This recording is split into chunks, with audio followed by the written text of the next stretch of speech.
1997 Coaxial National Hoops Classic is brought to you by Bob Evans, Columbus State, Just for Feet, and by 1460 WBNS. Back to Battelle Hall as we get ready for the start of this matchup between Mail and Wellston. I'm Randy Reinhardt alongside Jim Hamilton.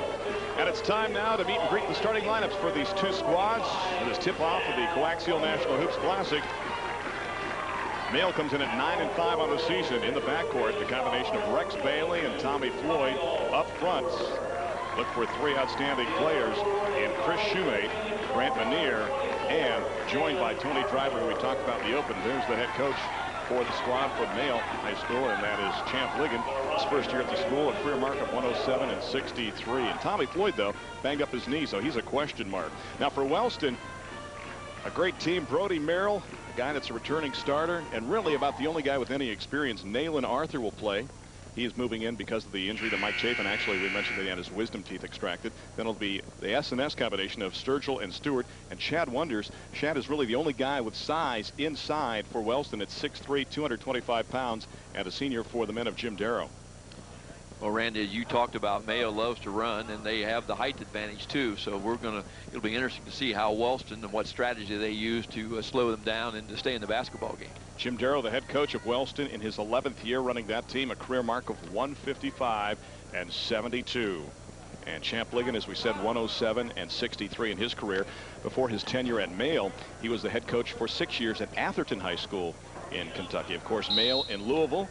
Wellston, just about 90 miles south of Columbus in Ohio, population around 6,000, and Pillsbury is located there, and we're located at midcourt to bring you the Hoops Classic here on Coaxial Sports and Sports Channel.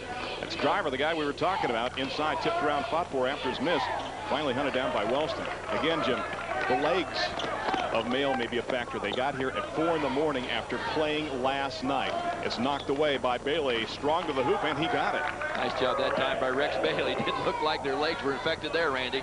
We got to remember they're a little younger than we are, and I think they'll be pretty good once they get into the flow of the game. They're a lot younger than you are. Outside, this is Arthur. Nalin looking for some help. 7:27 left to go, first quarter, and taken away right in the hands of Rex Bailey. His team lost to Manuel last night, 82-74. Baseline jumper in and out on the play for Tommy Floyd. Fought for inside. Driver tries to get it to fall, and then it's tipped up and nailed on the play by Chris Shumate, the 6'5", 165-pound sophomore. And just like that, the Rockets of Wellston take a timeout. They are down 4-0. And we have played 46 seconds in this first quarter, and just the first game of 7 that we're playing in one day, but you'll see over a week's time on Coaxial Sports and Sports Channel. Other great matchups have Greensboro Day out of North Carolina taking on Wheelersburg, Ohio. Louisville Ballard taking on Orville. And you've got St. John's Prospect Hall, undefeated, number 4 in the nation, taking on Independence from right here in Columbus. Johnson City, Science Hill, Tennessee taking on Woodward out of Cincinnati. Oak Hill, also ranked in the top 25 against Zanesville. In the last contest, DeMatha with the legendary Morgan Wooten, the all-time winningest high school basketball coach, taking on Westland from Galloway, just west of Columbus. They are 10-0 on the campaign. Jim Derrow in his huddle right now taking a timeout. If you were talking to your squad, what do you tell Jim immediately down by 4 points? Guys, we've got to make sure that we have an impact on the tempo of the game.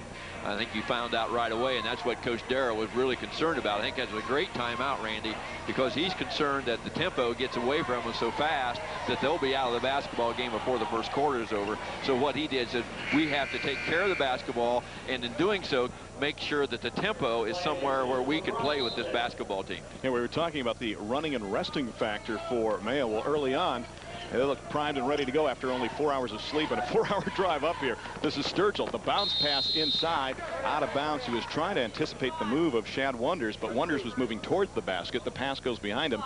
Goes back now to the Bulldogs of Mayo High School out of Louisville in the Jefferson County Public Schools. Ballard is also in that school system, and Ballard will be playing against Orville in this classic. So you have to check that one out on Coaxial Sports and Sports Channel as well.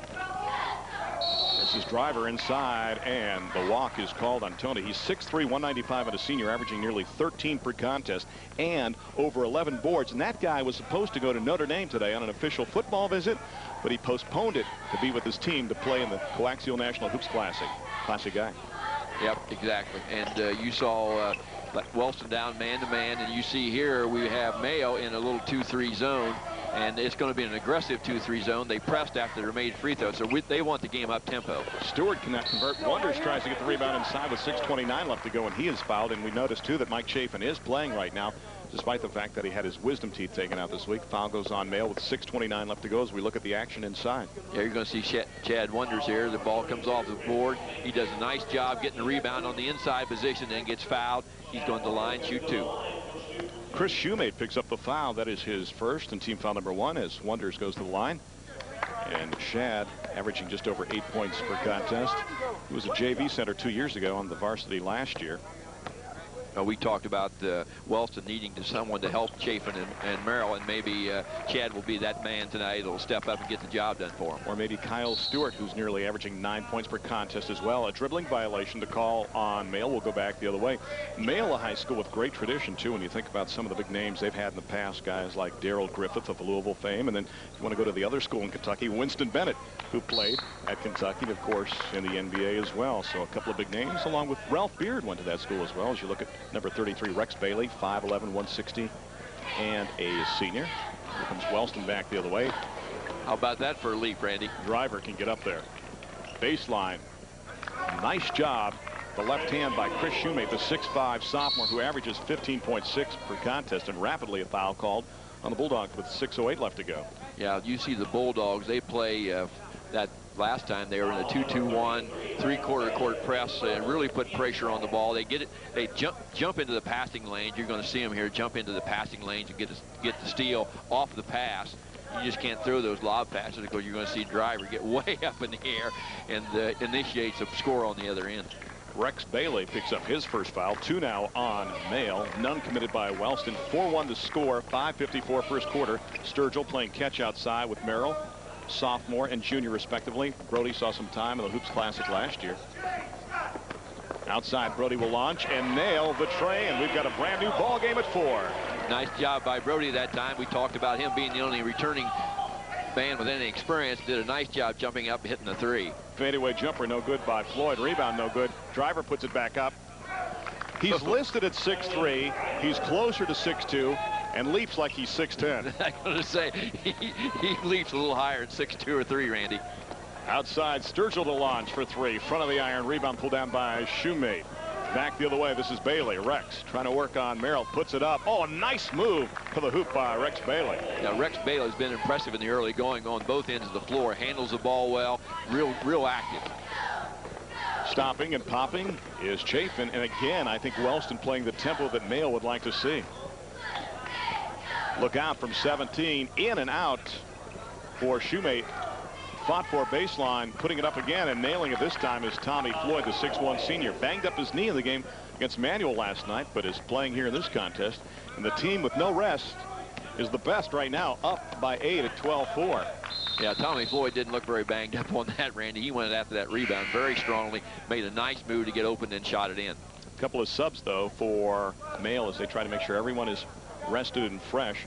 Chad Aronson, a 6'2" senior, will check into this contest, and Trent Finley, 5'11", and a sophomore also in. As you look at Jim Derrow, the head coach of the Wellston Running Rockets. Assistant coach is, of course, Terry Radican, and JV coach is Scott Bragg. Scott is Wellston's all-time leading scorer back when he was playing. Wellston was fighting the flu last week, so hopefully they're healthy and ready to go. Driver sees the double team inside, so unselfishly tries to dish it off. It's out of bounds off the hands of Jerry Aarons, also into the contest. 6'2", 155, and a sophomore. And Champ Ligon has got a very interesting mix, I guess you could say, because he's got a lot of seniors, then he's got a lot of sophomores. Off the hands of Kyle Stewart and back to Mail. Yeah, and that's going to be the problem for Wellston, is to be able to handle the quickness of Mayo. I don't think Wellston is used to, on a night-to-night basis, playing a team with this quickness. Wellston with 6 miscues in this contest. 3 by Mail. 4:10 left to go. 12-4 our count. That is Shumate dishing it off. They get it inside a Driver. Double team, doesn't matter. Puts it up, no good. Into the hands of Stewart. There's another guy that's just a sophomore. Comes Merrill back the other way. For the tray, got it. Brodie Merrill averaging nearly 15 per contest. He's got 2 trays and 6 of the 7 points for his team, but they're down by 5. And speaking of 3-pointers, that one is launched outside by Shumate, no good. And here comes Chafin back the other way. Mike, coast to coast now, dishes it off to Merrill, and he is called for the walk. Nice job that time by Wellston getting the ball down there, and Brodie Merrill caught the ball outside, saw the guy coming at him, made a nice little fake, but the official called him for shuffling his feet. Steve Mulligan is 6'3", 175-pound, guess what, sophomore, checking in for Merrill.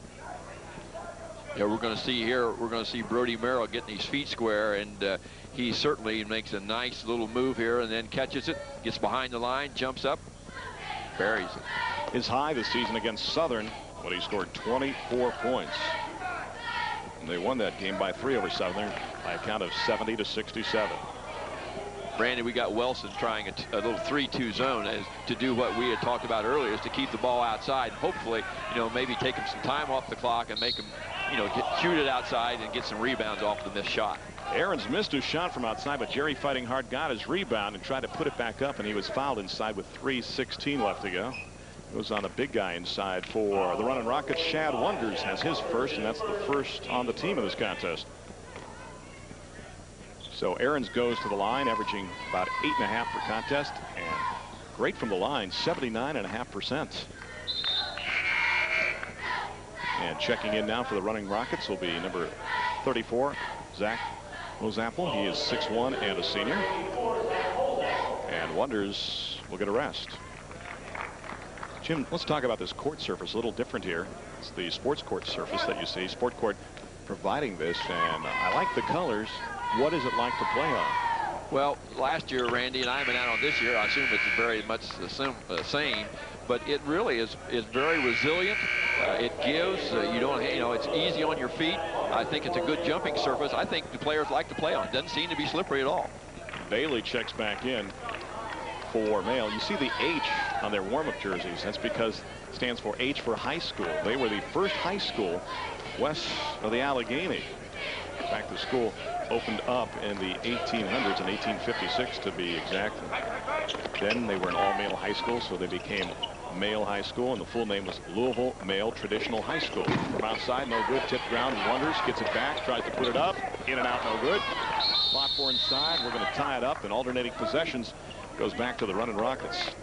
Nice job by Chad Wonders again, working the boards inside. He made a nice move to get himself in position to get that rebound, but missed a little short putback. By the way, they went co-ed in the 60s, so the boys, I think, were happy with that move. It had you a little nervous this morning, man. You saw that 8. You thought maybe there was another team coming. All the way to the hoop. Nailed nicely by Rex Bailey. Bailey doing a great job.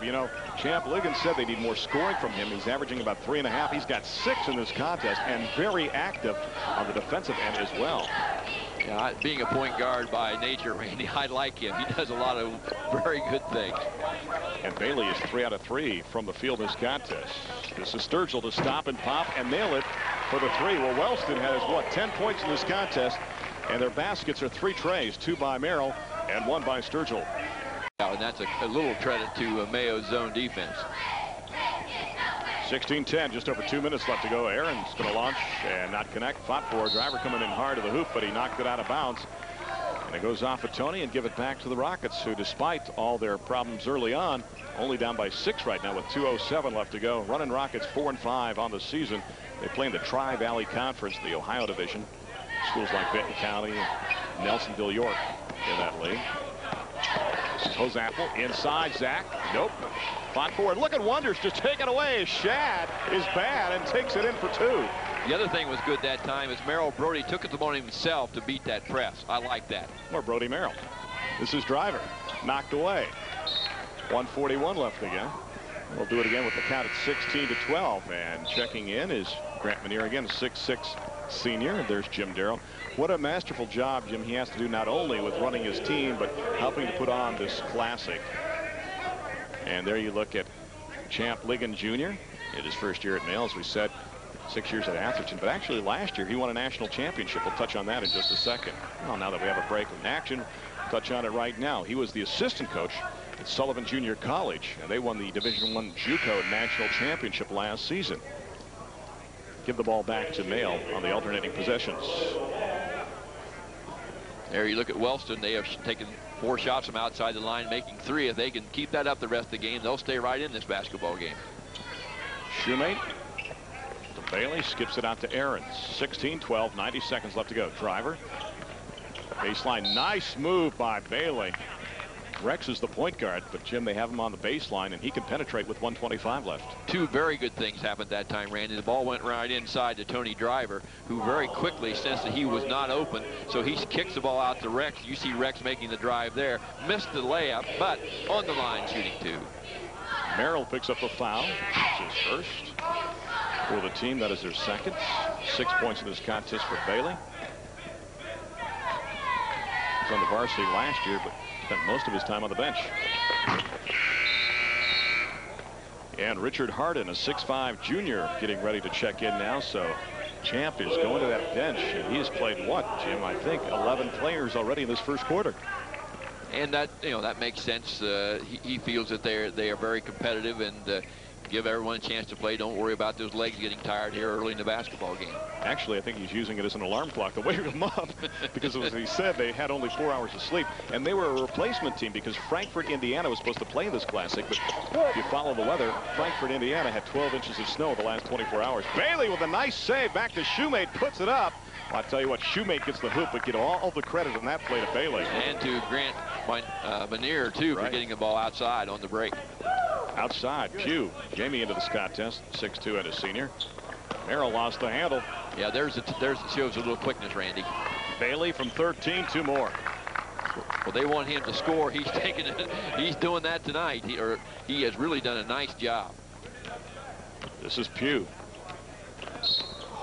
And a whistle and a foul called on Mail with 39.3 on the clock.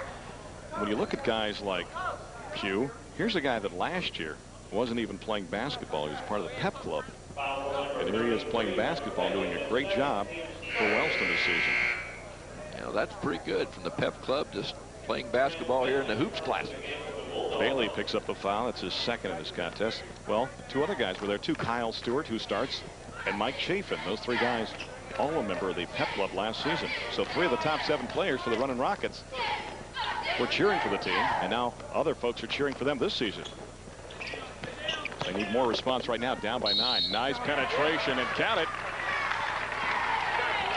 Great move to the hoop by Scot Sturgill, and the sophomore will have a chance for 1 more. Nice job for the sophomore that time. You like to see a guy catch the ball square, looking at the basket, used a little ball fake and got himself right open inside, made the basket, going to the line, chance for a 3-point play. Harden picks up a foul. That's his first, team foul number 4. Sturgill and Wonders each with 2-point hoops in this contest. And of course, Wellston also with 3 trays so far in this game. 5 points in this game for Scott. And Mail back the other way, up by 7, and they look to be content to take the last shot as we're under 20 seconds left to go first quarter. Yeah, you have Wellston back in their 3-2 zone, so you're going to see them hold the ball out there until about 8 seconds and then initiate their offense, hopefully get that last shot with no time on the clock. Jerry Aarons dishing it off inside, turnaround jumper. No good by Manier. Fought for inside. Wellston has it, and it's thrown up court by Sturgill, and that'll do it. The first 8 minutes in the books, and it is Mail on top of Wellston, 21-14. Back with the second quarter from the Coaxial National Hoops Classic on Coaxial Sports and Sports Channel. Right after this, stay tuned. Welcome back to Battelle Hall after 1 quarter, 21-14, Mail on top. And Jim, your thoughts about the first 8 minutes of action? Well, really, Mail jumped right out there, and after Jim Derrow took that timeout, I think Wellston responded pretty well, Randy. They have, stayed close to the basketball game. They have not turned the ball over as many in the last 4 minutes. Right, just like that, they got the ball right inside. Number 34, Zach Hosoffel, got the ball in for 2. Zach averaging 8 per contest, and that for a guy that comes off the bench and cuts the lead now down to 5. Inside, Shumate's got it, playing catch outside. This is Aarons, penetrates, puts it up, around the world and out. And this is Chafin back the other way.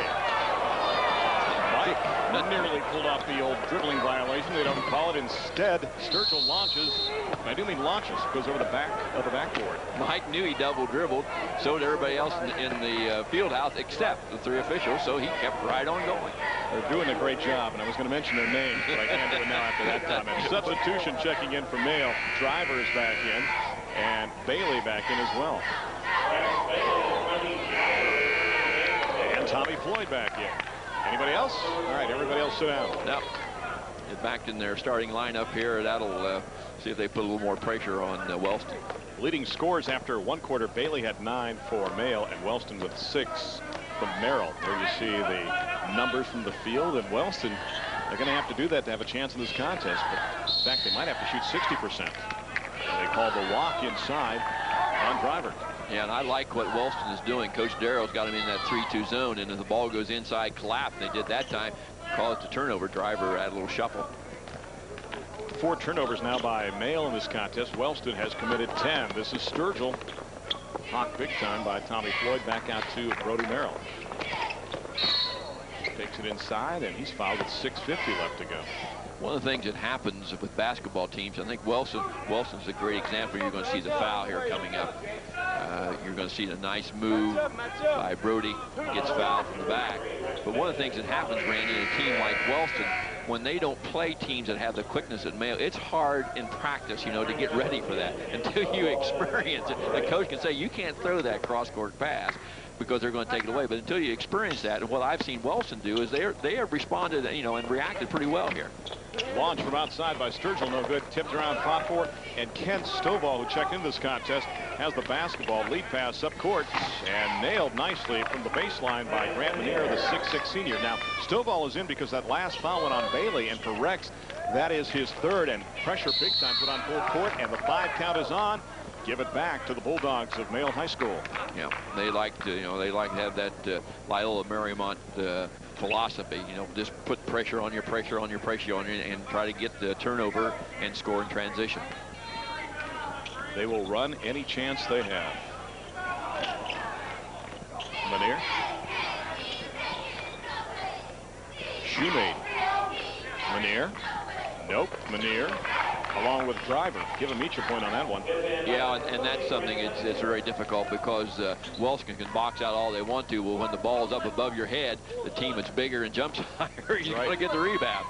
Officially, Grant gets the hoop. He averages 12.2 per contest. The lead at 9, 25-16. 6 minutes left to go first half. And look at Driver. He saves it, but right to Wonders. Shad puts it up no good. And the Running Rockets will get it back. Running Golden Rockets, I should have the complete nickname. Pulls Apple baseline. You know, Zach has got the flattest shot in the world. Doesn't even look like it's going to get to the hoop, but once it gets there, it goes straight down. All that's to do is get over that front edge. Oh, nice job that time. The little guy giving up nearly a foot on the plate, and Brodie comes up with the turnover. Lead pass for Sturgill, who goes down. And we go back the other way, and this is Stovall, 5'9" and a senior. Baseline launched by Floyd. Nope. And over the back, the foul is going to go on Mayo and chalk it up to Chris Shumate. Now, they only have 6 team fouls in the first half. Does Mayo, but Bailey has 3 and Shumate has 2. We talked about the floor not being slippery. That time looked like it was a little slip down there, Randy, in that offensive move. There's Jim Derrow, head coach. Quite a fashion plate as well. Natalie at time. He's done a tremendous job with that program. When you look at his career mark of 155 and 72, he is the all-time winningest coach in Wellston history. And for the last 5 years, as we said, they were in the top 10 in D3 in the state of Ohio. Inside, Chafin puts it up. Nope. A little pressure there. Wonders tries to save it. And look at the knockback by Sturgill. But Mayo will get it back. This is Tommy Floyd. Leading for Shumate inside. Nope, but he was hacked inside with 4:59 left to go. Nice pass by Floyd that time. We had Mayo that time. All of those guys out in front, Randy, they wanted to get out and score. No one wanted to secure the basketball and start to break. See a nice pass across there, way up in the air. Yep, very well done. Got Grant Lanier going. No, I'm sorry, we got number 32, Chris Shumate, going to the line.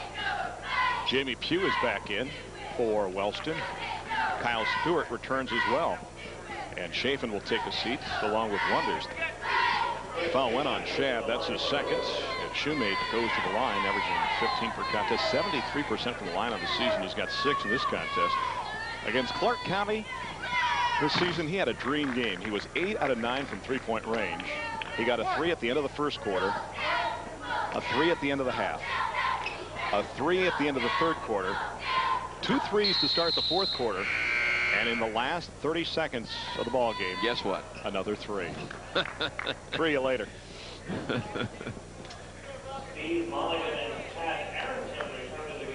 Shad Aronson back into this contest, and Steve Mulligan, a 6'3" sophomore, back in as well for Mayo. So again, Coach Ligon just rotating those players, going about 11 deep. Wellston so far going maybe 7 or 8 in this contest.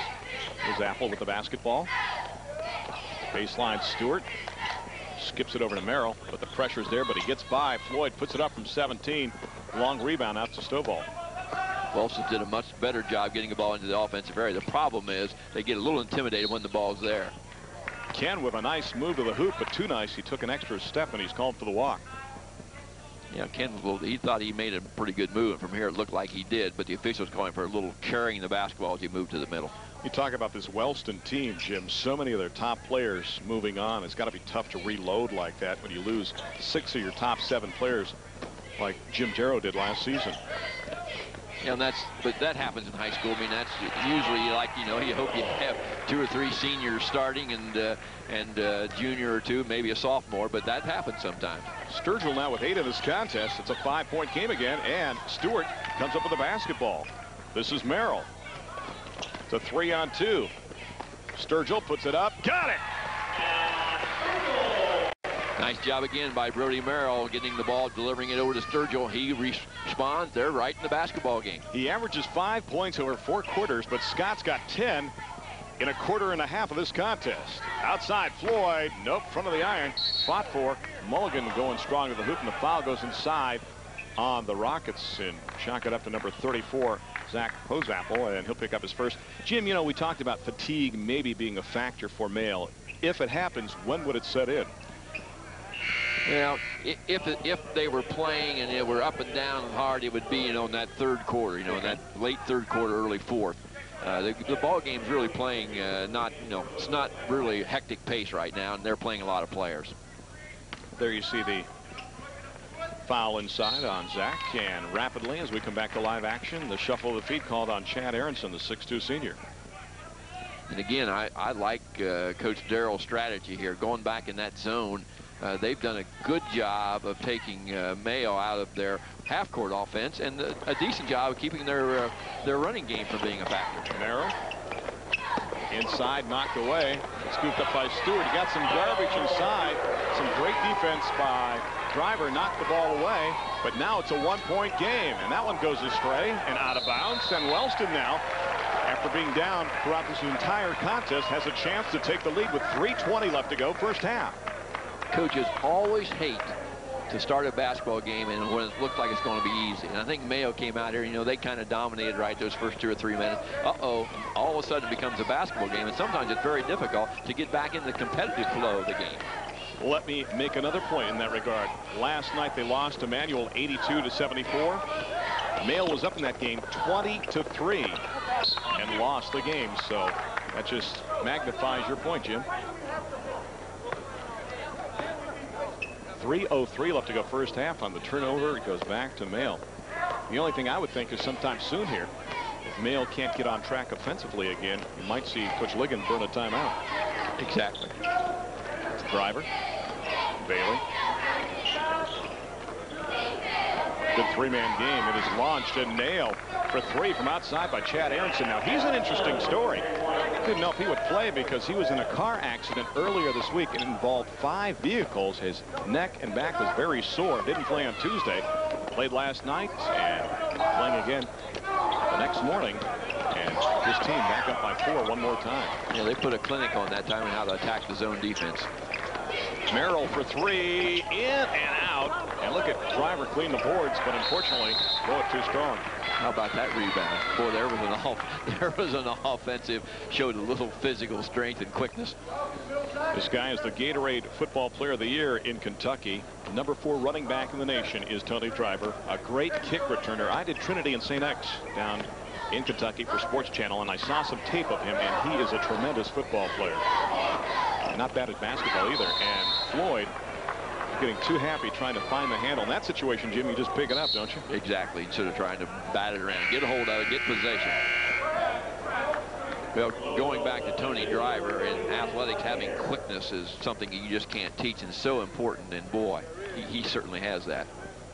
And offensively, they need to get Driver back in the flow of things here for the Bulldogs, down to 2 minutes left to go in the first half. And Sturgill, I get it up to Merrill. It's knocked out of bounds, give it back to the Rockets. both teams, Randy, have had some turnovers. Wellston has 14. Mayo has 10 to this point, and that's a lot of turnovers. So I think the teams that would play against Mayo would have turnovers. Ahrens checks back in for Mayo.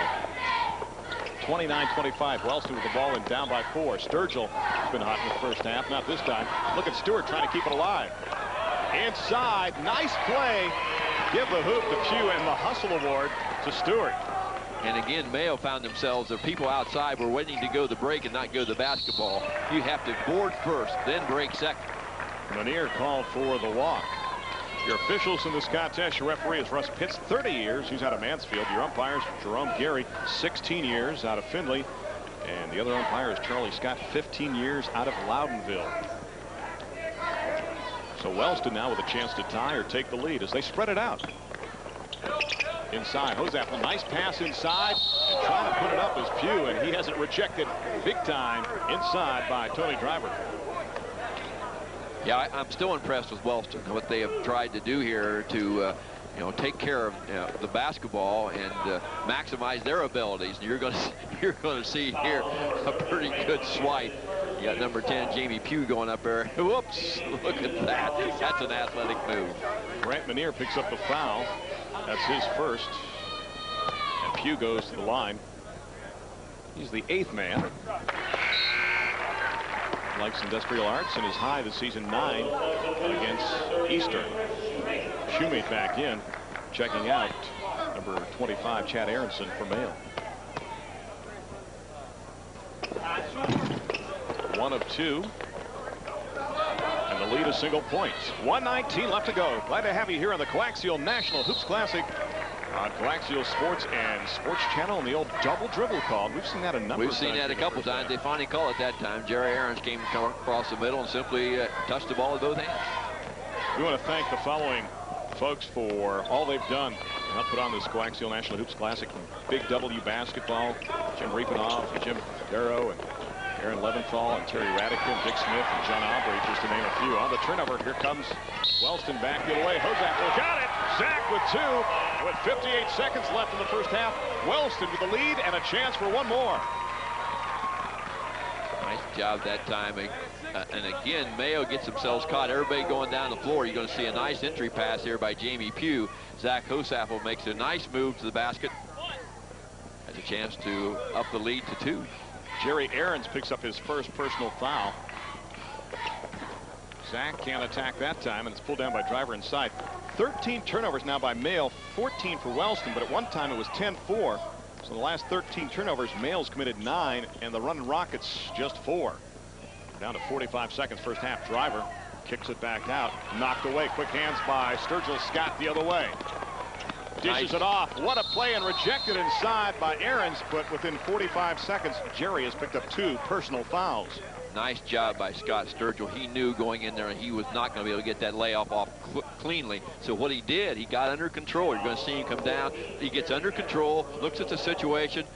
Nice dump off pass to number 10, Jamie Pugh. With 36.6 on the clock.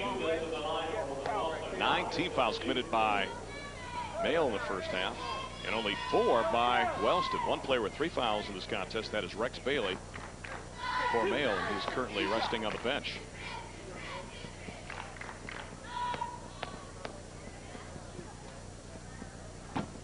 Got to make those free throws, Randy.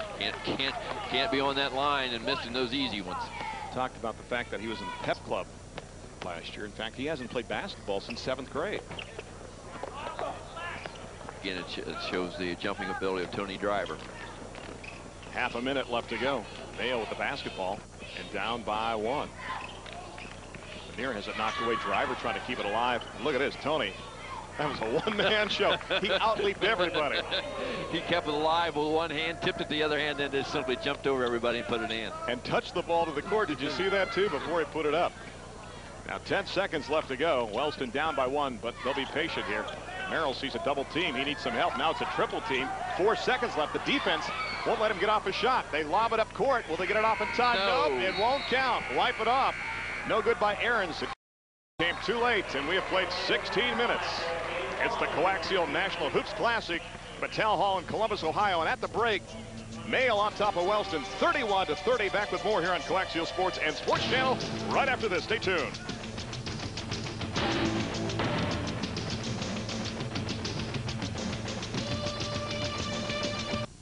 But what a game we have to tip off the Coaxial National Hoops Classic. At the break, Mail out of Louisville, Kentucky on top of Wellston, out of Wellston, Ohio, 31-30. Everybody, Randy Reinhardt alongside Jim Hamilton. And Jim, a very entertaining first half of basketball. A very good first half. We talked about Mayo jumping right off and then Wellston getting right back in the ball game. Tell you what, you got to watch this Wellston team. They're 4-5, but they are dangerous. Time now to look at the stats from the first 16 minutes of action as Wellston trails by 1. But you look at the numbers, and the Running Rockets are staying in this game, Jim, because of what they can do from the three-point line. Yes, you're seeing in the three-point free-throw line, or from the outside line, they are 44%, 4 of 9. That keeps them in. But free throws only 2 of 8. That prevents them having a little, being in the lead. Exactly. And the other thing they've been able to do is force some turnovers on the part of Mail, because early on it was 10-4 Wellston committing the 10 turnovers, Mail just 4, and maybe Mail just a little fatigued as we end the first half with 14 miscues now. Well, it's time now to check out our leading scorers from each team. First of all, the visiting team from Mail High School, and Bailey has been the man of the first half while he's been out there, but Bailey has 3 personal fouls. Didn't play a whole lot of the first half, but number 33 has been a force while he's been in there. Great job right there, stopping on the break, jumping up, shooting it in. Rex has 9 in the first half. You see Shumate has 7 and Driver with 4 for Mail High School in the first half. For Wellston, good balance. Sturgill with 10. Hosapple off the bench with 8, and Brodie Merrill with 2 trays early in this contest with 6 points. So it is 31-30 our count at the half. Mail on top of Wellston. What are you watching for in the second half very quickly? Well, one of the things we're watching for is the more aggressive out of Mayo. They started out defensively being very aggressive, kind of backed away from that. You saw a little bit better defense, aggressive defense at the end of the half. I think we're going to see Wellston do the same things they tried to do the whole first half of the basketball game. I think Driver has to get back into this game for Mayo as well. 31-30 our count, back with the start of the second half on Coaxial Sports and Sports Channel right after this. Stay tuned.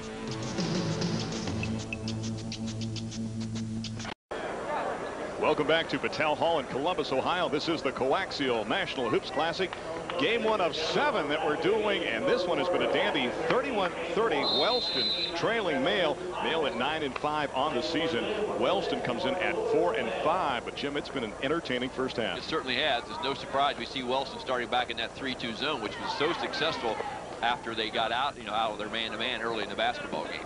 You talked about sloughing off as one of the keys. Would that defense do it for them? Exactly. You saw that in the first half. Several times the ball went inside and that back line jumped right back in there, either created a turnover or prevented the easy inside shot. And keys for Mail, you talked about running and resting at the same time and also getting the ball to Driver. How successful were they doing those things? They were fair to Driver. Driver distributes the ball very well, and of course when he gets it close he can shoot the ball in the basket. But I think the key for Mayo is they've got to get mentally back in the basketball game. That foul went on Zach Hosapple, and that is his second. And only 5 committed by Wellston in this contest. The home team on the scoreboard will always be the team from Ohio. If you watch all 7 games here on Coaxial Sports and Sports Channel, the teams from throughout the nation will always be the visitors. The Buckeye State hosting some of the best teams from around the country. It is launched baseline by Sturgill, and he is picking up where he left off in the first half. Yeah, the young sophomore has done a very good job. The first half he was effective, and he started off the second half the same way. He's got 12 inside. They try to dish it off, knocked away by Wonders, and give it back to Mail. And Jim, that takes me to your final key. You said that Wellston needed a third person to be productive offensively. Well, Sturgill has done it. He has stepped up. You're right, Randy.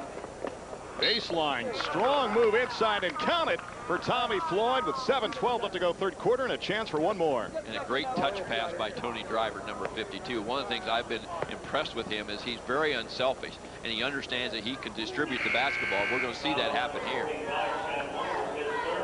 There you look at the action inside, and Floyd of the hoop draws the foul on Shad Wonders. So the size for Wellston has 3 personal fouls, and he will check out. Maybe that's his new nickname. We'll give him that. The size at 6'3". That puts a lot of pressure on him to have to rebound and guard and defend him inside. Driver got the rebound after the miss. Launched baseline by Shumate. No good. A rebound pulled out inside by number 10, Jamie Pugh. Back the other way. This is Brodie Merrill. Bailey back out there to start the second half of those 3 fouls. Merrill for 3, got it. Had to like everything Brodie did that time. Under control, had nothing, got the ball to try to reverse it, came right back to him. Then he had the shot, buried. Wellston with their largest lead in this contest. They're kind of like a fly at a summer picnic. They just don't go away. Keep buzzing around and staying in the contest. Outside, put up, front of the iron by Shumate, but they get it to fall back for 2 inside. Manier with the hoop. Manier made a nice job. Again, you like to see players rebound from a different position, you know, on the move, and he did that very well. Koaxial kicks it back out to Brodie Merrill. Another 3 and 6 points in a span of 27 seconds for Brodie Merrill. The Bulldogs better understand he can shoot it because they have not identified him very well this whole basketball game. Inside driver. Kicking it around. Bailey. Shumate. I told you what he did in one game, hitting 8 out of 9. He gets that tray and makes it a new game at 38. Are you surprised that Mail has not burned a timeout in this contest? Well, a little bit, yes. You'd think maybe the coach said, hey, we've got to get a little after defensively because that's where they're not been very aggressive. That one by Sturgill hits twice and doesn't fall. I was thinking maybe about a short nap since they only had 4 hours of rest before this contest. Mail that last time down did a great job moving the basketball in and out, reversed it, got an easy shot, got the 3-point play by Shumate. Manier cannot convert. We come back the other way. Merrill lost the handle, gets it back inside to Zach. Coaxial puts it down for 2. You want the ball in number 11, Brodie Merrill's hand, as much as you can because he can flat out get it where it should be or shoot it if they don't guard him. Driver dishes it off inside, collision as Floyd went to the hoop, no call, and here comes Merrill back the other way with 5:10 left to go. Around the back pass. Pugh can't handle it. Stewart's got it, puts it up from 9. It's short, gets it back with 5:02 left to go and converts. Great job by Kyle Stewart that time. Just kept the ball right, you know, just by determination. He's got 4 now in this contest, and Kyle averages 8.5. Inside driver. Boy, he is very unselfish, and nailing it for 3 from outside is Tommy Floyd. Delivers the basketball very well, Randy. He is distributes it, gets it where it should be. And the dribbling violation on Jamie Pugh. He turned it over, and Mail, as opposed to taking a timeout, brings in 3 subs. Finley is back in. Also checking back in is Aarons. Nice job that time by 33 Rex Bailey. His quickness caused the turnover by Jamie Pugh. And Chad Aronson, the other sub coming into this contest, and Mail launching it from outside. And here's Floyd. Yeah, again, you talked about driver getting the ball outside. You know, he was inside, got it right back out for the easy 3-point attempt, which went in. But do you reach a point where you can be too unselfish? I mean, offensively, he hasn't looked for much in the last 2 quarters. But that zone, you know, part of that zone's really, you know, collapsed on him. So I think he's doing okay. I think he'll sense if he's open, he'll get the ball into the basket. Aarons to driver. He kicks it back out again. Finley, the sophomore, puts it up, no good. And the junior Merrill back the other way for Wellston. 42-41. This has been a wild one. Mail on top, 21-14 after 1. And it was a 31-30 count at the break. Driver strong for the rebound, pulls it down halfway through the 3rd quarter. Not only that, he knocked a couple guys out of his way after he got the ball. And he was open, couldn't believe it that time, and that's what happened. He saw he was open, and he turned to the official, and he agreed. He said, you know what? That was a good call, Mr. Scott. Yeah, he looks like he's a really good young man, Randy. I like his attitude. He plays hard and gets after it. Well, he'll go D1 in football. He's being considered by a number of schools, Florida State, Penn State, Ohio State. And as we said, he's got a visit tomorrow as we tape to go see the Fighting Irish of Notre Dame. His official visit there. It was supposed to be today, but he postponed it by 1 day to play in this Classic. Stewart strong to the hoop. Got it. Yeah, I'm going to clap for Brodie Merrill on that entry pass. That's not allowed. I'm going to whip you with a tee in about a second. 44-41. 3.5 left to go.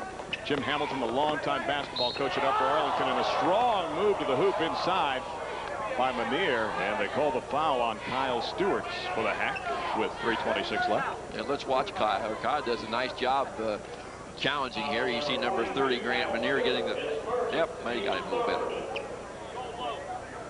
First on Kyle in this contest, team foul number 3 in the second half, committed by Wellston, and a timeout taken by Mail. With 3:26 left to go, and the visitors down by Trey at 44-41. We were thanking some of the people for their Great work on this classic. We touched on the folks with Big W basketball. Also want to thank all the volunteers from Big W. Too many to mention for everything they've done. Everybody at the Greater Columbus Convention Center, Battelle Hall, Cliff Reiser, and the entire support staff, thank you for a wonderful job at a great facility. Coaxial Communications, and I mean the entire company, the cable company from top to bottom, including the top man, the CEO, Joel Rudich, who is here today in attendance watching these contests. I want to thank everyone at 1460 WBNS Radio. Of course, they are the Fan, the sports radio station in Columbus. Sports Channel Ohio, Steve Liverani and Glenn Meyer for all their help, and all the local media to help make this a success at Battelle Hall. Gotta wait. Action inside. Watch Driver with his play. Yeah, that's the style. Not only strong, but look when he brings it down. He clears the area so he can outlet the basketball. It's a three-finger rebound for that guy, Tony Driver. Listed as 6'3", but he's really 6'2". 195, he's closer to 200. And he is a senior, that's accurate. In the California tourney that they played against Montclair, he had 25 points and 19 rebounds. You know, Jim, you look at him, at times a little raw because he's such a great football player, but a great court sense. He knows who's open, as you said. He knows when to kick it out.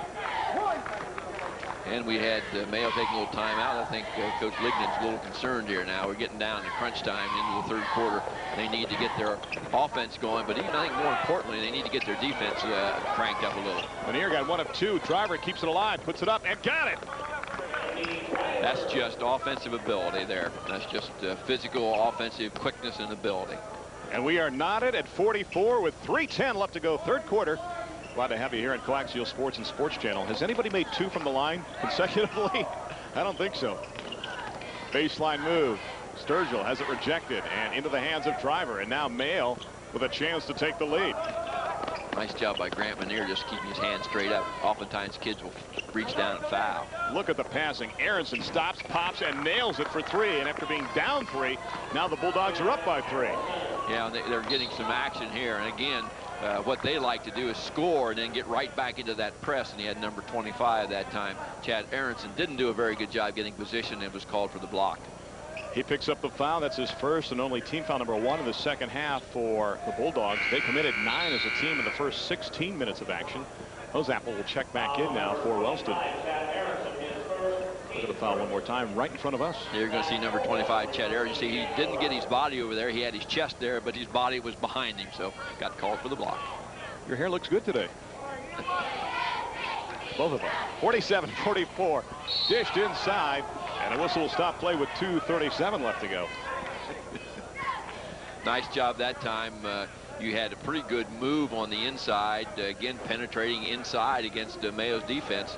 And got the ball right in, a chance to score, and didn't get it. Got it blocked away.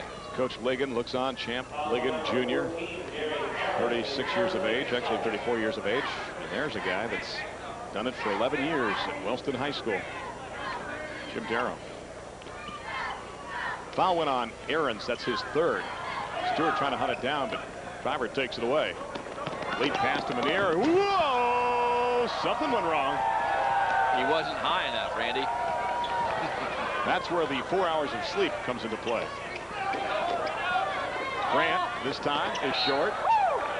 And Harden, who checked into the contest, tries to follow, and he's fouled with 2:19 left to go. Again, touching on the situation, if you're just joining us, Louisville Mail decided they would be able to be a last-minute replacement. As you look at the attempted jam one more time by Grant Manier, they were a last-minute replacement for Frankfurt out of Indiana, and that's just about 30 minutes north, actually kind of northwest of Indianapolis, but they have 12 inches of snow. The team couldn't make it out. In fact, they played a game last night, so there's no way they could make it. So because of that, Louisville Mail was called yesterday at midday. Midday, folks, and they had to play a game last night against Manual, and they said yes. Their sister school Ballard from the same school system as here. We would love to play in the Classic. There you go. They made the trip up here and got only 4 hours of sleep in the process. Interesting how they do that, Randy. I don't know what it is in Kentucky, but in Ohio you have X number of games, you're allowed to play. So they must have had an extra game that they could put into their schedule. Indeed they did. The foul, by the way, went on Jamie Pugh. That's his first. In Kentucky, by the way, too, it's still one class of basketball. They're going back the other way after that turnover. So it's kind of what I grew up with in Indiana, which, by the way, is changing next year. They're going to a multi-tiered system, but Kentucky's still with the one class of basketball. And no leagues, you have regions instead. And a whistle and a timeout taken with 2:16 left to go. Wellston will burn the timeout, and for the Runnin' Rockets, that's their second. They have 2 remaining. And Mail with 3 of their 4 timeouts still left to burn in this contest. 49-44. If you're Jim Derrow, what are you telling your team right now? Well, I'm just thinking, Randy, I was just going to mention Jim Derrow, remember, took a timeout, I think, within the first minute of the basketball game. And it turned out to be an excellent timeout that we talked about then. Now I think he senses again a little bit of what he sensed then, that their Mayo's quickness is beginning to dominate the game. So he needs to say, slow down here, don't go too fast. You know, we're doing good with what we've been doing, so let's stay with that. Champ Ligon talking to his squad from Mayo High School. The JVs heading into this week were 6-0 at Mayo High School. The freshmen are 5-2. Last year's freshman team was 14-2. And by the way, when he was at Atherton High School down in Kentucky, 5 of the 6 years he was there, they had winning records. One season they won 24-5. So he has done the job down there. As you look at the numbers from the field from 3-point range, Wellston with 12 attempts and Mayo with 10. Yeah, and Mayo's made a couple here this third quarter, which has got them back in the basketball game. And Wellston still 6 of 12, 50%. Could do that all night, Randy. It's above the season average for Mayo coming into this contest. They were at 34% from 3-point range on the season. 49-44, Mayo on top of the basketball. 2:10 left to go third quarter. From outside, Manier, it is short. Gets his rebound. Muscles it up, too strong. Tipped around, Merrill has it. Brodie's got to find it. He lost it. Manier takes it back, puts it up. Grant again. He's 1 for his last 6. 1 for 6. Short on all those other after the attempted dunk, but finally gets that one in the basket. And the lead now balloons back up to 7 points as you check out our Coaxial and Sports Channel scoreboard. 1:40 left to go. And I like this right now because, Jim, I thought Wellston was effective at times when they were able to spread it out like this and find the opening inside. Jose Apple dishes it off to Sturgill, but he's double teamed. And they call the reach-in foul. And guess who checked back in? Rex Bailey. And with 90 seconds left to go in the third quarter, I think Rex might have his 4th personal foul. And he does. Yeah, that puts a little, because Rex had a very good start to this basketball game. And you hate to have to take him out of there, because what I sensed that time, too, is that you see the Mayo being a little more aggressive in their man-to-man. You're going to see Rex here reach in from the backside. You don't quite see his hand, but he gets called for that. So Shumate checks back in, and on the walk will go back the other way with 1:27 left to go. Yeah, Jamie Pugh traveled that time. And again, you hate to have those, almost an unforced turnover. And Chafin checks back in, and Pugh will take a seat for Wellston. What a program Jim Derrow has put together. They have won 85% of their home games in their conference, and they have won 71% of all their conference games in the last 10 years. They've been 1st or 2nd in their league 8 times. There's a guy that's always #1, Mr. Driver. As we talked about that time, Randy, he sensed that he was open and just turned around, jumped it in. And the lead now up to 9. And Chafin cannot connect. And here goes Aaron's back the other way. Jerry. It's by Sturgill, baseline. That was Mulligan. And a 3-second lane violation called on Mayo in the person of Jerry Aarons. Let's mark that one down. It's the 18th of January. We had a 3-second violation here for the first one in 97. Could be the last. Offensive rebounds in this game dominated by Mayo 17-8. So a 2-1 bulge for the Bulldogs. Under a minute, third quarter. Chafin all the way to the hoop with 44.1 on the clock, draws the foul. I think Richard Harden, a 6'5" junior, a great football player as well, picks up his second. Richard's not real sure about that. He said, I was higher than him, and I think I got the basketball. But the official didn't see that. Let's take a look and see who was right. Number 5, Chafin going to the basket. Oh, mighty close. Chafin's first point in this contest. So, you know, Jim, you were talking about 3 guys needing to come to the forefront. Chafin was not one of them, but again, you mentioned too that he was suffering. His wisdom teeth were extracted this week, and I have no idea what that's like, but it can't be comfortable, and it's got to be hard to bounce back from something like that. Can't be a lot of fun. I've seen guys with wisdom teeth lay and moan for several days. 35 seconds left to go. A whistle and a walk, and we'll go back the other way. So a turnover-filled contest here, but still exciting. You go back and forth. Mayo builds up a lead, then Wellston comes back, and the same thing happens, and now we're in the third movement. with Wellston trailing by 8 and now losing the basketballs. They call the walk on Chafin. You get a little sense, Randy, you get a little sense of the Mayo taking a little more aggressive approach to the game and starting to gain momentum. Marty, do I look like Ernest Borgnine? He was in that movie, the Oscar award-winning movie. Anyway, from outside, Shumate with 2, and now the lead is up to 10. 25 seconds left to go. It is 55-45. Mayo on top. And although you like to wait for one, if you're Wellston, you want to think about scoring, and offensively, they have not been in the flow, Jim, for about the last 5 minutes. Mayo's out in a pretty aggressive man-to-man, and that's really put some pressure on Wellston. 7 seconds left to go in the quarter. Brodie Merrill sees an opening, puts it up, high off the glass. Nope. Strong rebound inside, pulled down by Driver. And Shumate will toss it up late, and that'll do it. Mayo on top by double digits at 10. 55-45 as we put you on the sport court. We'll bring you back to the sport court on Coaxial Sports and Sports Channel right after this. Stay tuned.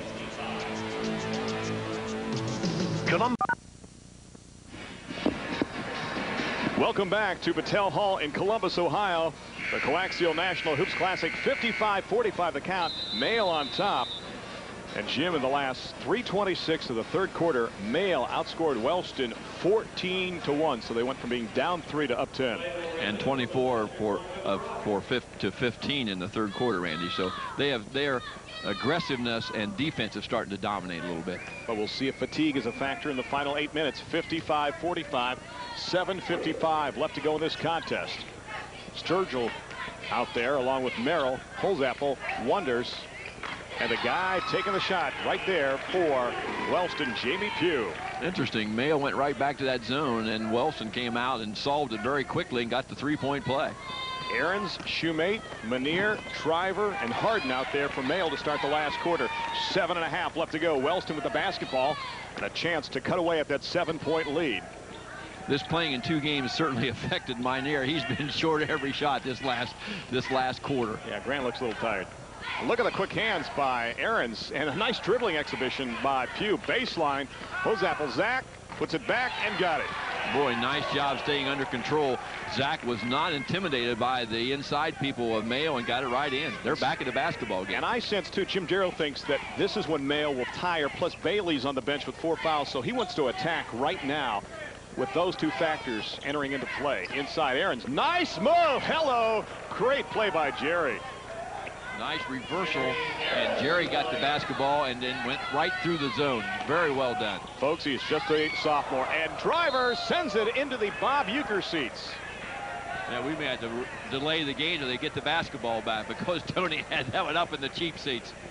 He averages 2 per game. He's at that number right now. Take a look at this one. Chance for 3. Oh, no. It went the other way. Now, see, if you block a 3, you should get a 3. Your mileage may vary. 57-50, 6:35 left to go. Merrill hawked by Ahrens. And the little junior really was not intimidated at all. He's right back after it. Sturgill front of the iron, and Driver there again. This is Manier. Grant all the way with the finger roll. Nice job that time. Grant was very, very calm, under control. Just did what was given to him and took it to the basket. Didn't dunk it. No, he didn't. Pugh inside, dishes it off. Holzapfel puts it up, and Zach is fouled with 6:08 left to go here in the fourth quarter. I think he was fouled by Jerry Ahrens at that time. And ball inside, nice pass. You're going to see Ahrens really go pretty straight up, but they call him by using the body. And for Jerry now, that's his 4th personal foul. So Ahrens with 4 and Bailey with 4. And Floyd checks back in for Shumate.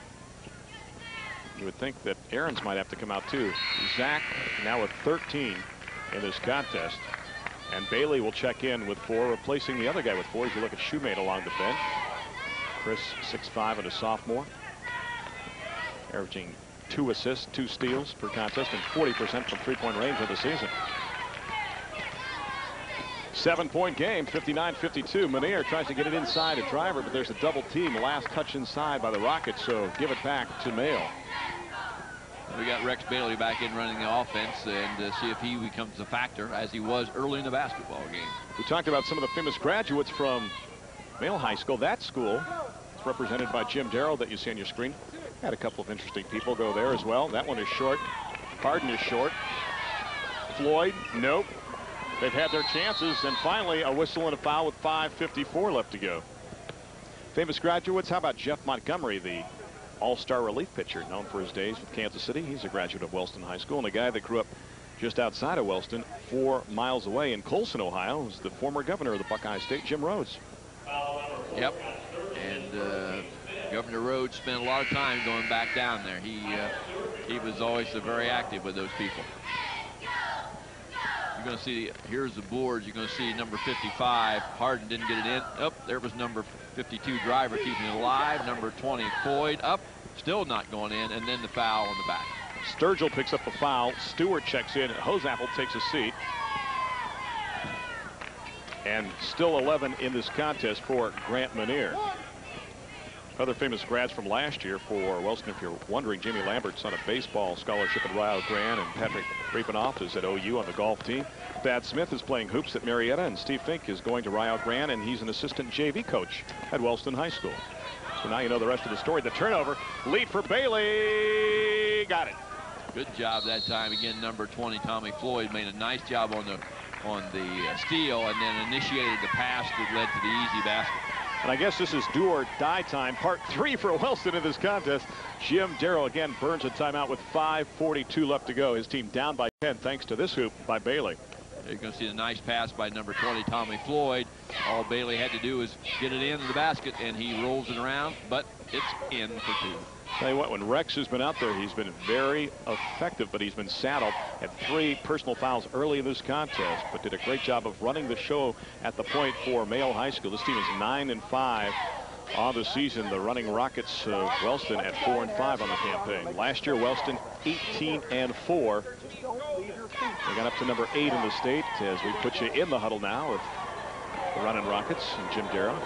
Yeah, you get to the point when you can do a lot of things in the basketball game to minimize the other team and the effectiveness of the other team, but pretty soon, if the team's got quickness and speed, oftentimes then that becomes a factor. And I think what we're seeing now is that Mayo's superior ability is starting to show in this basketball game. And Mayo dominating the offensive boards as well. They've got 20 offensive rebounds, but 8 for Wellston in this contest, and it's 52 for Wellston, 62 for Mayo High School with 5:42 left to go. Jim, do you like the concept of one class like they have in Kentucky high school basketball? Well, I mean, you get into an argument there. Not really. I like the idea of giving the opportunities for more kids to experience being the state tournament. Now, I certainly understand, like Indiana and Kentucky, at one time I think that was okay. Now I think, you know, you want to have student athletes have the opportunity to compete in that level. Launch from outside by Pugh, no good. Rebound, Stewart waits, puts it up. Nope, rebound, Harden. Coming back the other way, this is Bailey. Remember, he's got 4 fouls. Rex comes back to planet Earth, and a whistle, and he's called for the traveling violation with 5:22 left to go. Hosapple checks back in for Stewart. I'll play the other side. I like the one-class system. I grew up with that as a purist in Indiana, although I was born in Ohio. I like the fact that on any given night, I have a chance to beat you. That's what's great about high school basketball, because in college you've got the shot clock. By going to a multi-tier system, you take that element out of the basketball game, and David can still beat Goliath at times. I saw it in 1979 when I did the Fort Wayne semi-state, when Argus, with only 68 kids, beat Marion High School, the largest school in the state of Indiana at that particular time, 84-82. And this one is coming right into your lazy boy. Look out. Whoa. Jerry Thornton got hit by the basketball, but no player has kicked him in this game. We have a stretcher ready just in case. Inside Driver. Aronson, nope, back of the iron, tipped around, fought for. Pulled down by Harden, but did he go over the back to get the ball with 4:48 left to go?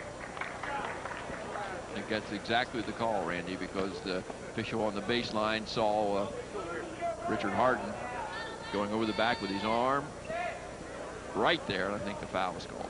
And for Richard, that's his 3rd, and right now we've kind of reached a stalemate. Nothing going on offensively for either team, so Jim Derrow looking for some new blood, bringing in Nalin Arthur back into this contest. Originally, he was supposed to start this game in place of Mike Chafin.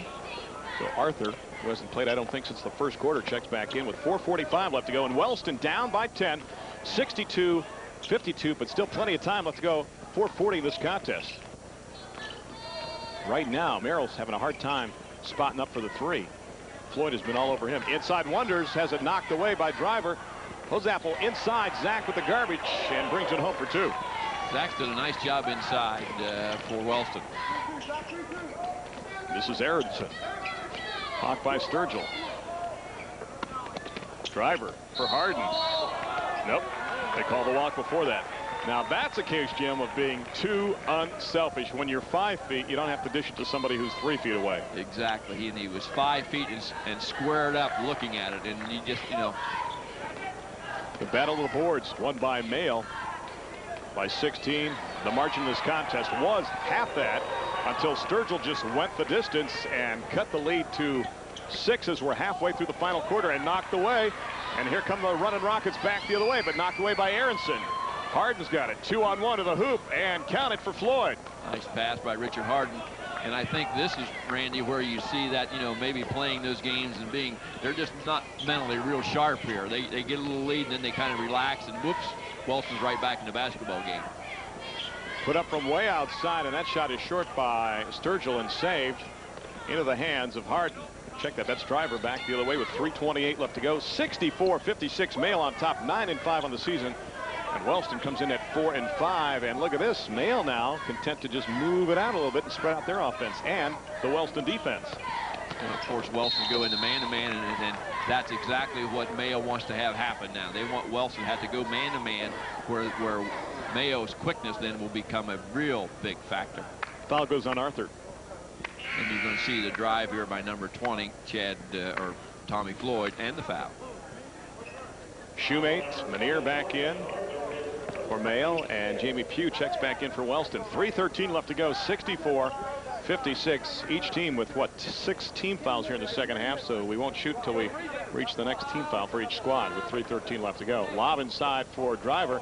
Dishes it off to Aronson. Nope. Tipped up by Manier for 2. Not very many teams could run that out of bounds play because he jumps up and is able to get the ball to someone out of traffic because he's so high. Wonders puts it up. Count it. And a foul on the play on Aronson. Chad's second. You got to like Wellston's grit. Boy, they haven't given up, and they're getting the ball right to the basket and still staying right in this contest.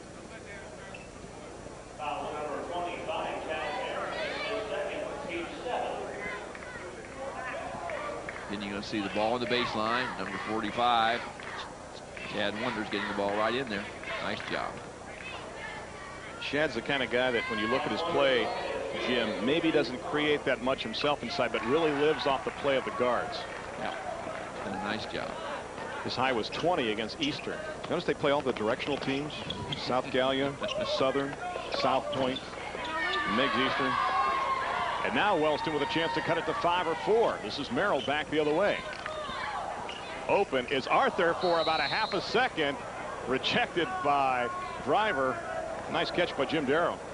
Yeah, we've seen that several times. That's become kind of common in this basketball game. Again, I'm open. No, Woof. No, I'm not open. That's a major league woof. Like when you and I play, I do that to you. Every time. You would beat me to 10 if you spotted me 9. Merrill, that's a 2. If it goes in. Rebound inside, pulled down nicely by Driver, and the foul over the back goes on Wellston with 2:34 left to go. You're not at the panic stage yet, are you? Nope. You're the Rockets? No, not at all. You've got 2.5 minutes, and you know, with the three-point shot still very much in the ball. Look how he gets up in the air, and then his balance to come down. You know, a lot of guys, first of all, couldn't get up that high, and second of all, when they come down, they'd be all over the floor. So the young man who likes psychology and riding motorcycles, there's a combination. Shad Wonders, he picks up his 4th personal foul. He's the first running Rocket to get 4 in this contest. In fact, nobody else has more than 2 in this game for Wellston. And Tony Driver goes to the line. 14 boards. Well, the average is 11.2 from the line on the season. One area he needs to improve at. He's only 53.1% as Sturgill will check back in and Pugh will take a seat. And Randy, that's interesting. We've watched almost the whole basketball game, and he steps up to the foul line and shoots this thing left-handed, and then all this time I had no idea he was left-handed. Tipped around by Manier. Will he keep it alive? Grant's got it. Throws it up. Nope. Wonders pulls it down. Got to play him with those 4 fouls with 2:25 left to go. Hoseapple strong to the hoop. Got it. Great transition by Wellston. Great job. Brodie Merrill again on the delivering end of that. Excellent job. And the double team and the whistle and the foul goes on Hoseapple, and for Zach, that will be his third. 2 of those coming here in the second half, and each team now at the 1-and-1 situation. Wellston obviously very well coached. Jim Derrow that time had their team. They had their team right into the press after the score. You're going to see the excellent pass by Brodie Merrill across. Good. You're going to see number 34 come in there. Zach Hoseapple got it in. Then what you didn't see, Randy, jumped right into that press. Jerry Aarons with 4 in this contest so far. He's now 3 out of 3 from the line. And here's a guy that I didn't want to jinx earlier, but I think I mentioned he was nearly 80% from the line coming into this contest. 39 out of 49 from the stripe. Did not jinx him. I know, I tried. Checking back in is Steve Mulligan, a 6'3" sophomore. And Manier checks out now. Give some credit to Manier. We thought he was tired there for a stretch early in the third quarter. He has really come on and been a force inside along with Driver. Yeah, he's done some very good things on the board. We saw him make 2 or 3 real nice rebounds. He just hasn't shot it very well, Randy. 69-61 as we tick down to 2:07 left to go in this contest. Wonders. Again, it's the penetration and the movement by Merrill that sets it up inside for Shad.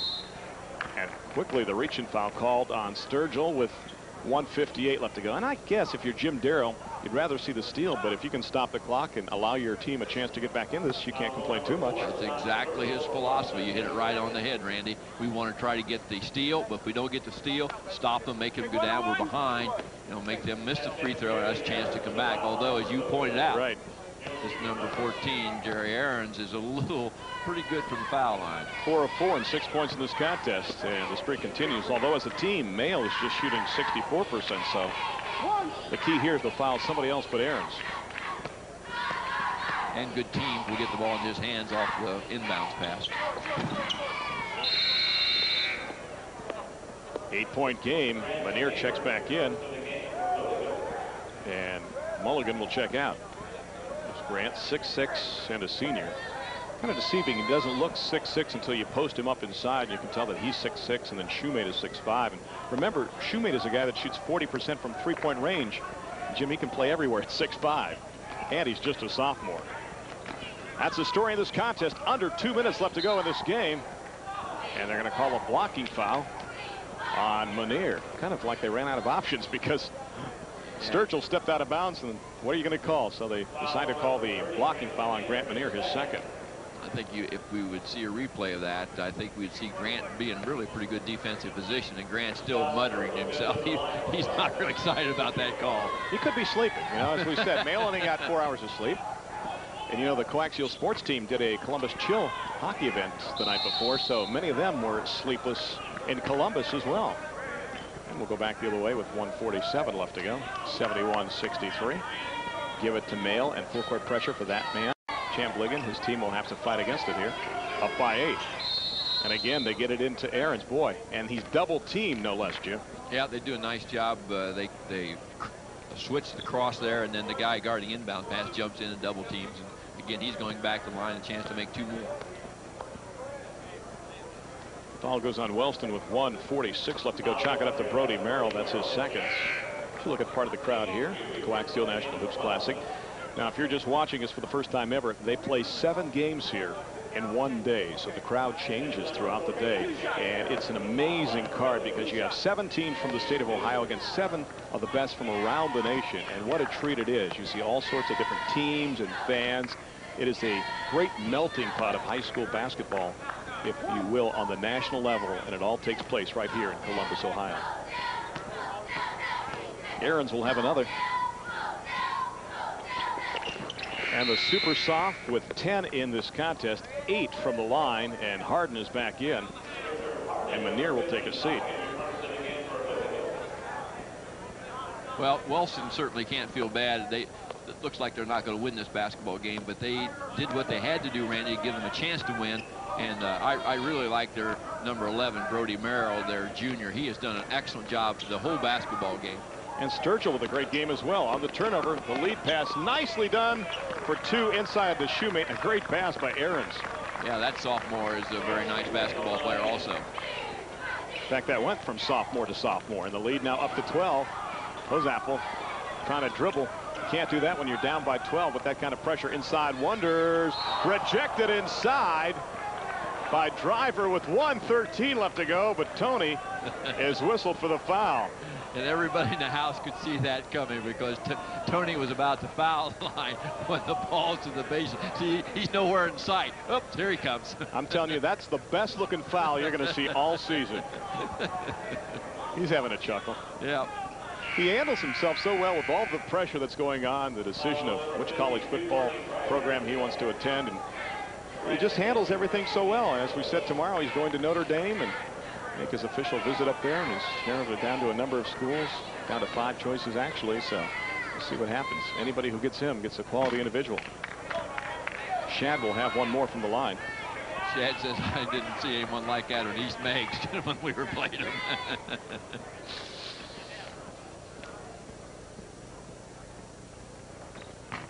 Shad with a little goatee action going there. I didn't get any facial hair until I was 25. I don't know how these guys do it nowadays. 1:07 left to go. 75-63 and a whistle and a foul. Wellston now desperate to get the ball back and try to score, so they'll have to start fouling if they can't get the turnover.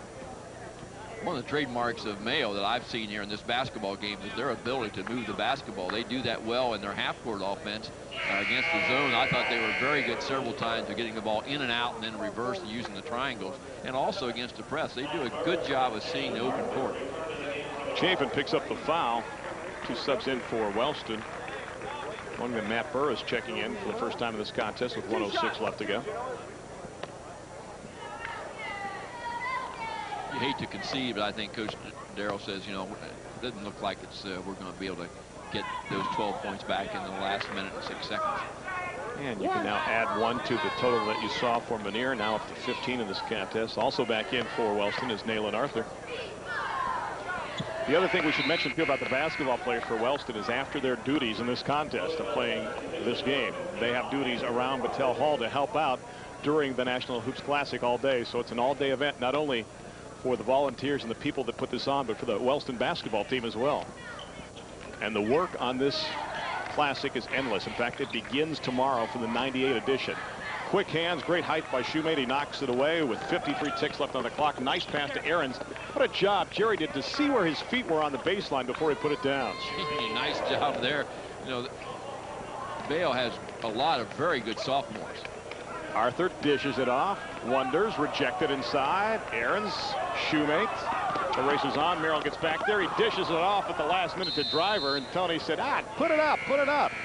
Don't throw it down at my waist. Throw it up in the air where I can do some action. That's right. Either you put it up or give me a lob so I can slam it. That's what he was waiting for. Look at this conversation. I didn't know what to do. Again, you're going to see the block on the other side. Yep, way out. Swatted out to start the break. I'm telling you, for a team that's been through as much as Mayo has, they look very relaxed. They're enjoying this contest and the whole atmosphere. Yeah, for a team that yesterday were in class at noon and had no idea where they were going. Yeah, they start to clear the bench now for Mayo. Lance Edwards, a 6'2", 170-pound freshman, checks in. 31.9 on the clock. 79-63 the count. Mayo looking to go 10-5 on the season, and they're going to call the over and back violation on Brent Ewing, a 5'10" freshman who's now into the contest for Wellston.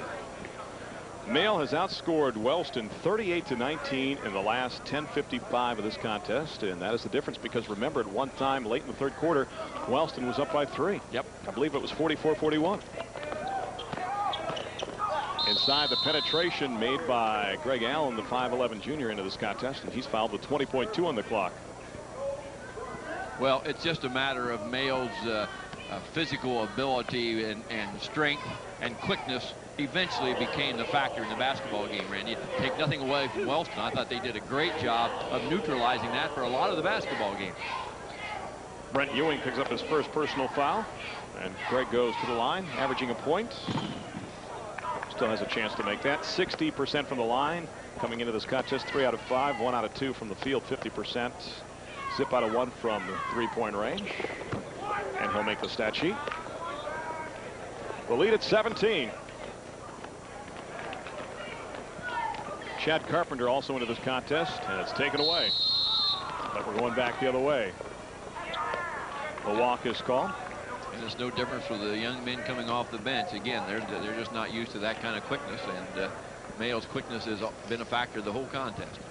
Hats off to Russ Pitts, Jerome Gray, and Charlie Scott, the officials, for doing a great job in this contest. In fact, when Russ called that walk, he just turned over to me and said he walked. 9.5 left to go in this contest, and a whistle yet one more time. Foul going to go on Mayle, up by 17. That guy has to be happy. He gets a split in the weekend series, the loss against Manual, but he makes the trip up here, and you think that would be tough, but they actually come away with a big win. Double digits at least with 9.5 on the clock. And that guy, Jim Derrow, has a team that is young. He is rebuilding, but almost want to say reloading, because you can see he's got some great young players. Again, they need 3 go-to guys. We touch on that all the time. Whether it's a tournament or throughout a season, you need 3 guys. And I think perhaps we saw the emergence today of Scot Sturgill as that 3rd player. Well, Scott did a nice job. The sophomore stepped up and did a very, very nice job on both ends of the floor. Allen picked up the foul. 8 seconds left to go. Allen's got it. Puts it up for 2. Got it. No, they're going to say 3. Give him the 3. What the heck? Christmas is not that far away. 83-65 is the final count. Mayle turns it up in the second half. And the Bulldogs advance to 10-5 of the season. Wellston falls to 4-6. 1996 and 97. So 83-65 the count. We'll wrap it up from Battelle Hall for this game right after this. Stay tuned. You're watching Coaxial Sports and Sports Channel.